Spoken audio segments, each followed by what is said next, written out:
Okay, let me go through the details here of how to find the variance of the binomial distribution. We're going to use what I've previously shown to you. How can we find the variance of something which is binomially distributed? We use this, first of all, we use the general formula that we can find a variance by taking the mean of the square of x and subtracting the square of the mean of x.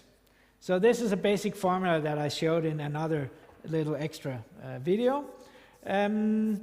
So we're going to use this one, and so I'll go for this term first, the mean of the square of x for the binomial. Now, let's write the definition of a discrete distribution mean. It is taking all possible observations from 0 up to n, which it is for the binomial, and taking whatever we're having the mean of, that is in this case the x squared, and then we go through, multiply by the density, n over x, p to x, 1 minus p times n minus x. And the question is whether we can, maybe using some of the same tricks that we used to find the mean of the binomial, and yes, we are, but we're going to use an additional trick also to actually go see if we can simplify this expression.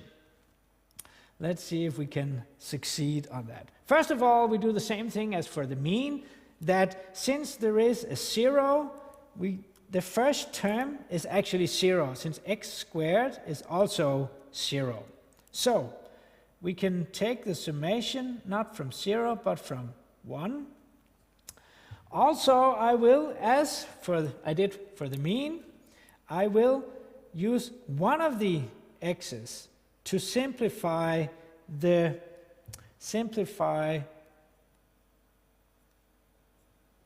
x faculty, which is part of the binomial coefficient formula.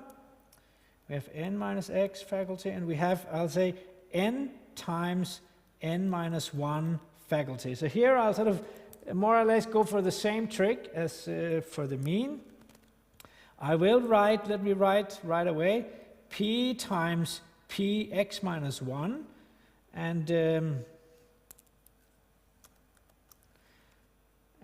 1 minus p n minus x. So I take out one of the x's already here.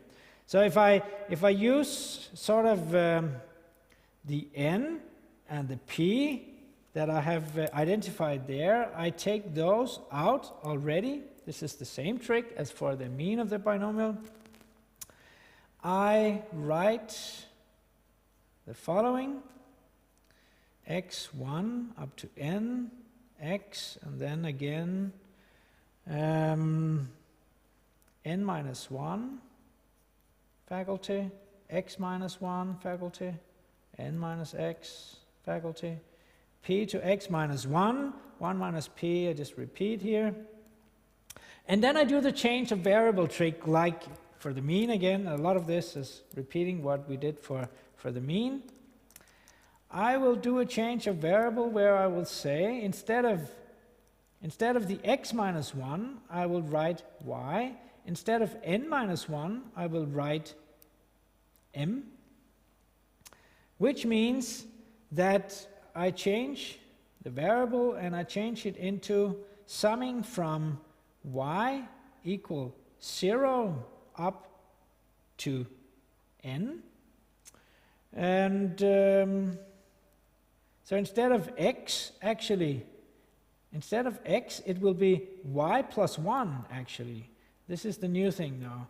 And then we will have exactly m over y, p to y, 1 minus p to m minus y.